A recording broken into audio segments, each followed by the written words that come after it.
नमस्कार, सुप्रभात। कैसे हो? स्वागत है आपका अपने YouTube चैनल पर, जिसका नाम है DDVRJ। जैसा कि आपको पता ही है कि इस चैनल के माध्यम से हम आपके लिए समय समय पर राजस्थान की ज्योग्राफी है उसकी क्लास लेकर आते हैं। राजस्थान की कला संस्कृति जो है उसकी क्लास आपके लिए चलती है। तो राजस्थान की कला संस्कृति के अंतर्गत हम आपके लिए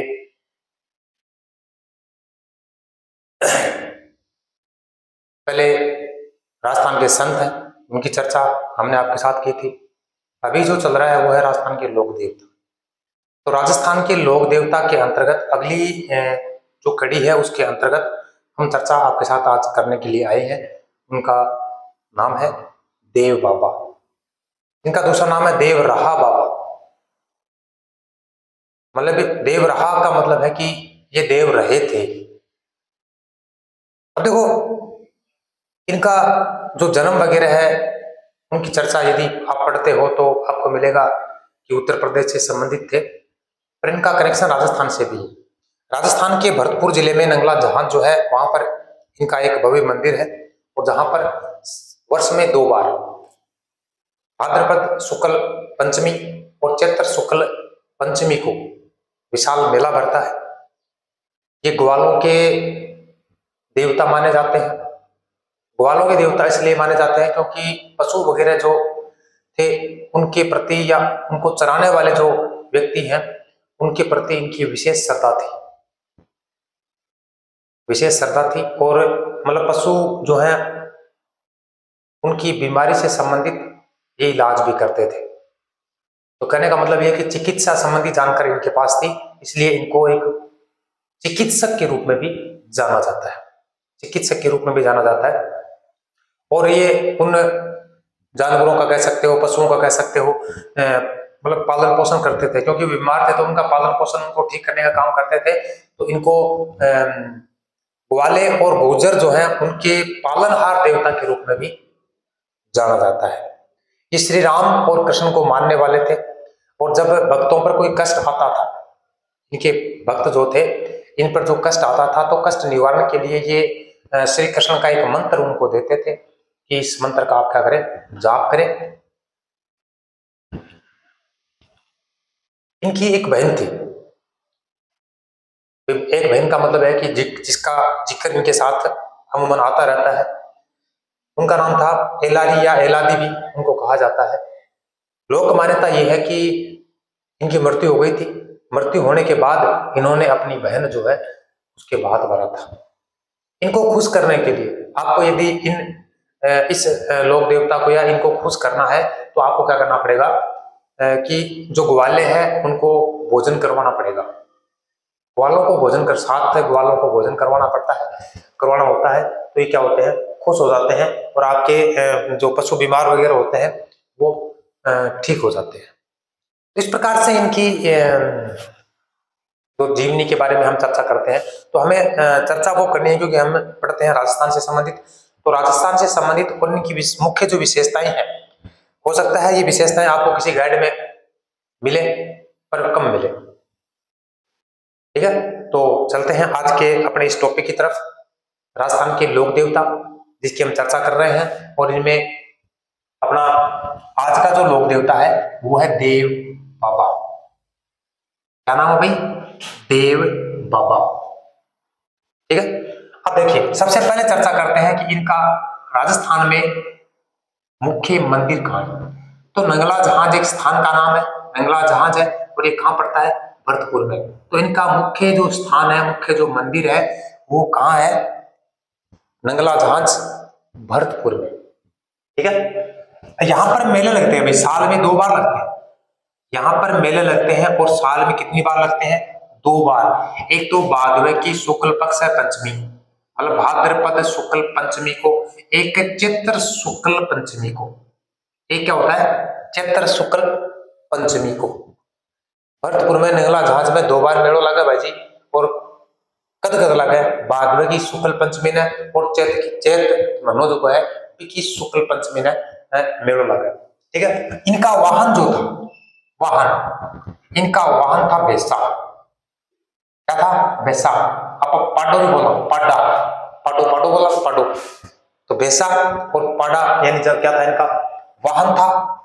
इनकी बहन का नाम था एलारी यानी एलादी। ये दोनों नाम प्रचलित है भाई, एलारी भी कहा जा सकता है, एलादी भी कहा जा सकता है। और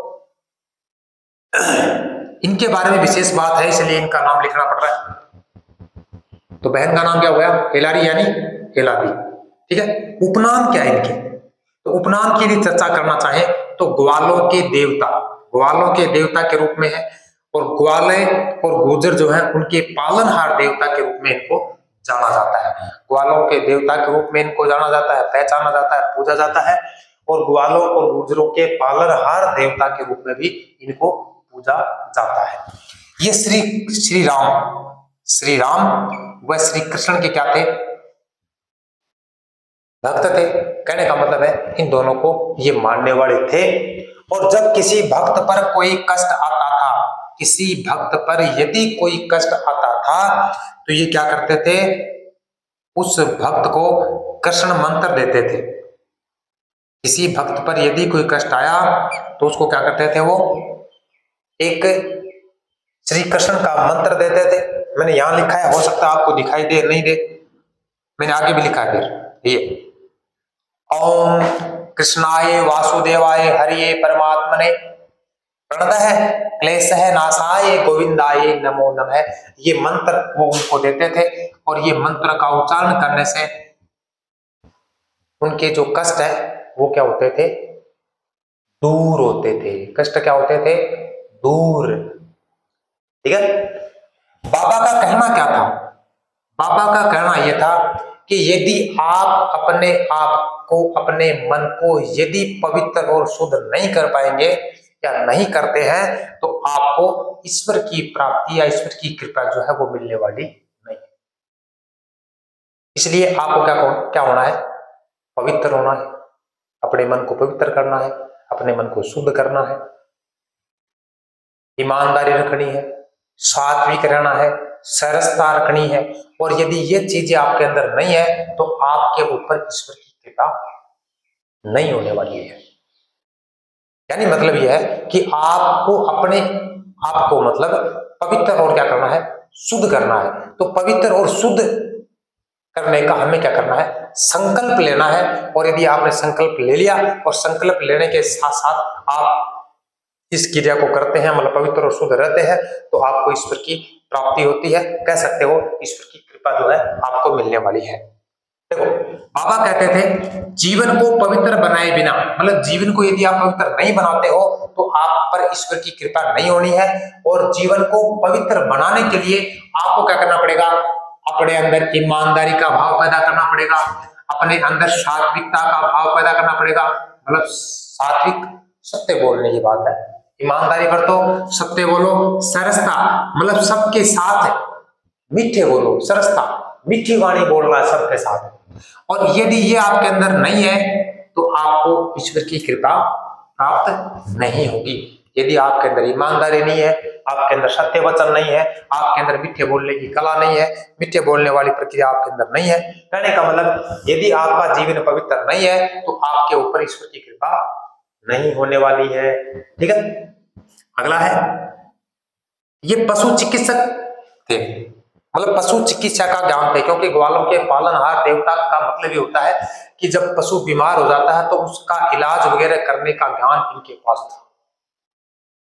पशु चिकित्सक का ज्ञान इनके पास था, इसलिए इनको पशु चिकित्सक कहा जाता है। क्या कहा जाता है? पशु चिकित्सक। तो उपनाम में ये नाम भी जोड़ा जा सकता है भाई। क्या जोड़ा जा सकता है? पशु चिकित्सक।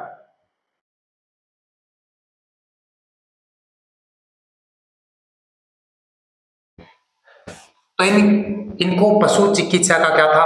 ज्ञान था, इसलिए इनको पशु चिकित्सक कहा जाता है। पशु चिकित्सा का इनको ज्ञान था, इसलिए इनको क्या कहा जाएगा? पशु चिकित्सक कहा जाता है। अब देखो एक बात आवे, ग्वाला जिम्मण दावत, ग्वाला जिम्मण दावत क्या कही जाए? आका जगह भक्त ही ना, आका जगह भक्त का मतलब देव बाबा का जगह भक्त ही वह। चतुर्थी और पंचमी, चतुर्थी और पंचमी को मतलब भाद्र की शुक्ल पक्ष की पंचमी और चतुर्थी, और चैत्र महीने की शुक्ल पक्ष की चतुर्थी और पंचमी को क्या करते हैं, ग्वालों को क्या करवाते हैं, भोजन करवाते हैं। इनके भक्त जो है चतुर्थी व पंचमी को क्या करते हैं, ग्वालों को भोजन करवाते हैं। और इसी दावत को, इसी को क्या कहा जाता है, ग्वाला जिम्मण दावत। क्या कहा जाता है भाई, ग्वाला जिम्मण दावत कहा जाता है। ठीक है, ये भी बात बताई थी मैंने आपको कि इनको खुश करने के लिए आपको क्या करना पड़ेगा, क्या करना होता है या क्या करना चाहिए, ग्वालों को भोजन करवाना चाहिए।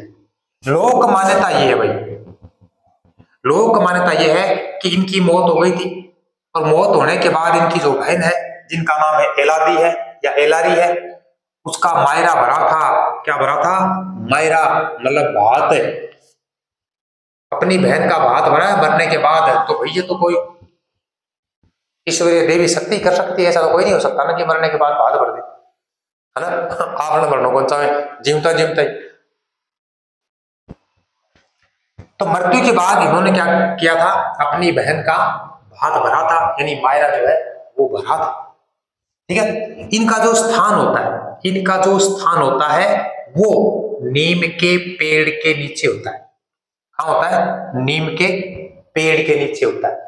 इनका स्थान नीम के पेड़ के नीचे होता है। और इन्हें यदि आपको खुश करना है तो भाई जी 7 ग्वाला जगह इन्हें पान के कराओ, भोजन कराओ, तो क्या हो जाएगा, खुश हो जाएगा। और थारा पशु वगैरह कष्ट जगह ही क्या हो जाएगा, मिट जाएगा।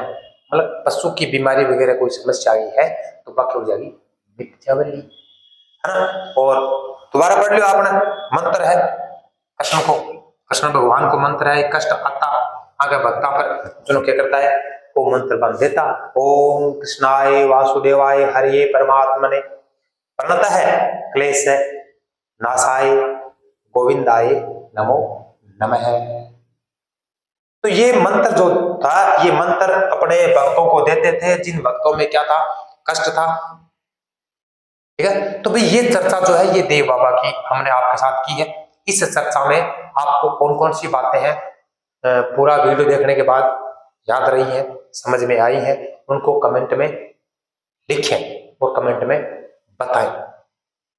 और ये भी बताएं कि वीडियो कैसा लगा, ये भी बताएं कि वीडियो कैसा लगा। और इसके साथ साथ यदि आप चैनल पे नए हैं तो वैसा आप सब्सक्राइब करें, बेल आइकॉन है उसको दबाएं, ताकि जैसे ही वीडियो हम आपके लिए लेकर आते हैं, नया वीडियो आपके पास पहुंचे और आप उसको देखो और उसका फायदा ले। वीडियो को लाइक करें, शेयर करें और कमेंट करें। अब देखिए, इसमें से कुछ मुख्य बातें जो है मैं आपसे चर्चा के रूप में पूछने वाला हूं। हालांकि आपको जितनी बातें इसमें समझ में आई हैं, जितना आपको लगा कि हाँ ये चीज है मेरे दिमाग में बैठी है, इसको मैंने सोचा है, समझा है, देखा है, पढ़ा है, वो बात तो आप कमेंट में बताओ। इसके अलावा मैं आपसे पूछने वाला हूँ कि इनका मुख्य मंदिर कहाँ है। राजस्थान की बात है, मुख्य मंदिर कहाँ है और यहाँ पर मेले भरते हैं कितनी बार और कब कब भरते हैं। इनका वाहन जो है उसका क्या नाम है, इनकी बहन का नाम क्या है, इनके वाहन का नाम क्या है, इनकी बहन का नाम क्या है, इसके अलावा इनके उपनाम क्या है, इनके उपनाम क्या है, और ये कौन से ईश्वर को मानते थे, मतलब किन किन की पूजा करते थे या किन को मानते थे। तो 2 के नाम मैंने आपको बताए हैं। इसके अलावा ये क्या कहते थे कि आपको यदि ईश्वर की कृपा प्राप्त करनी है तो हमें क्या करना चाहिए, वो बात आपको बतानी है। इसके अलावा ये बतानी है कि ये ग्वाले जो है उनके पालनहार या गुजरों के पालनहार क्यों कहलाते हैं, ये बताना है। ठीक है, लोक मान्यता जो थी वो क्या है, मायरे के रूप में, भात के रूप में, वो बतानी है। इनका स्थान कहाँ होता है। इसके अलावा यदि इनको खुश करना है तो क्या करना पड़ेगा, और ग्वाला जीवन दावत है ये क्या चीज है। इसके अलावा भक्तों पर यदि कष्ट आए तो ये किन का मंत्र जो है वो देते थे भक्तों को। ये सारी की सारी बातें मैंने एक बार रिवीजन के रूप में आपके सामने प्रस्तुत की है। उम्मीद है ये आपके लिए बड़ी उपयोगी साबित होंगी। और अभी भाई देखो 2025 में खूब सारी भर्ती आने वाली है, इसलिए लगे रहो, लगे रहो, लगे रहो, नीचे घून घाल लो बस, पढ़ने के अलावा अपन कोई काम नहीं कर, है ना। 1 साल की मेहनत है, पूरी जिंदगी की है अपनी सफल है। और 1 साल 2 साल 3 साल यदि आप मजा कर लिया, उड़ लिया, पंख फैला लिया, तो भाई जी पूरी जिंदगी का क्या करना पड़ेगा, पहाड़ा कटेला रहना, न तो उड़ जाओ न साले जाओ। और फिर वह बात समझ में आओगी कि बी टाइम 3 साल जगह आप निकाला, बी टाइम यदि आप अच्छी तरह से जो काम करना चाहिए वो कर लेता, तो आज ए दिन अपन देखना पड़ता कुन्नी, ठीक है ना। कोई बात नहीं, जब जागे तभी सवेरा है जिंदगी में। यदि आप आज से शुरू करते हो तो कोई दिक्कत वाली बात नहीं है, पीछे वाली बात को ध्यान रखना ही नहीं, हमने क्या किया क्या नहीं किया। आपने कुछ भी गलत किया होगा पहले छोड़ देना, दिमाग से निकाल दो उसको, कोई मतलब नहीं उसका। आपने नहीं पढ़ा कोई बात नहीं है, आपने कुछ नहीं किया कोई बात नहीं है, आपको कुछ नहीं आता कोई बात नहीं है। आज तो चालू करो, आज चालू कर दो, पीछे क्या होगा कोई मतलब नहीं है।